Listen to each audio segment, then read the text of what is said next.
flying I think I've ever not like actually being on the plane, but Okay. like moving through the airport. This with is a bunch of quick idiots. story, but this is a good one. Okay, so it's a 2 flights to get from Montreal to Colorado. Okay, there's just one connection, and they're short flights. Well, the first one's about 2 hours. The second one's like an hour and a half. Right, our connection is in Chicago O'Hare.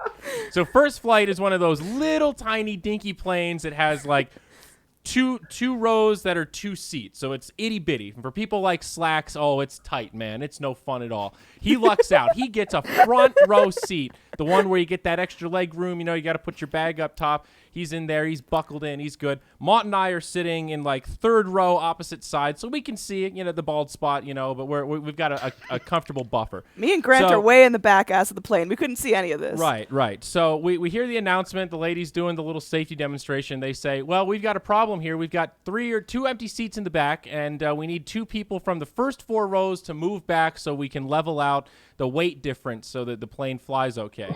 So the guy next to me immediately gets, not mine, it's some other dude, gets up, and he walks to the back. And I'm like, sweet, I've got my whole row now. No way I'm getting up.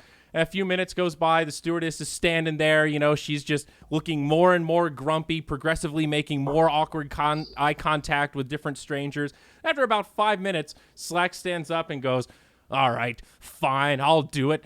There's so much for my leg room, you fuckers. And he just grabs his coat and just stomps to the back of the plane. And this was audible. Like, this was Oh, almost It audible was at the, it was 30 rows he back.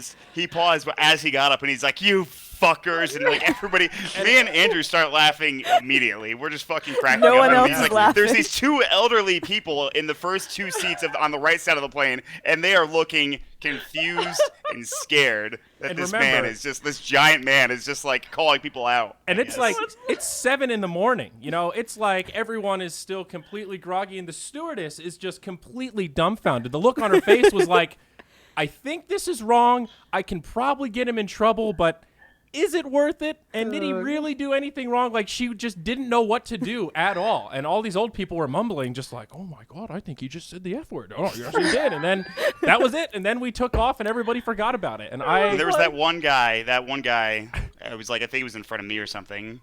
He was getting a chuckle out of it. Meanwhile, he me and was Andrew were like- like the only 2 people that were laughing. But I mean, It ultimately, was not an under the breath kind of thing. Oh, no. no, Turned it was around, loud. And I I was like, couldn't believe you said it when you did. all right, you fuckers. Like, it was like that loud. And I like made eye contact with the other people in the aisle.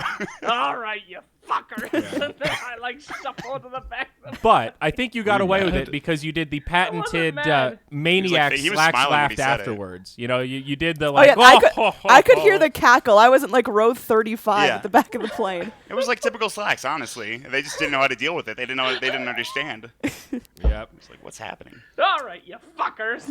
I learned my lesson, dude. Don't fuck with Oh. Slacks when he's on a plane. Don't take and away his hasn't leg room slept. at 7 in the morning with absolutely no sleep. I needed it. Every time, I will say one thing that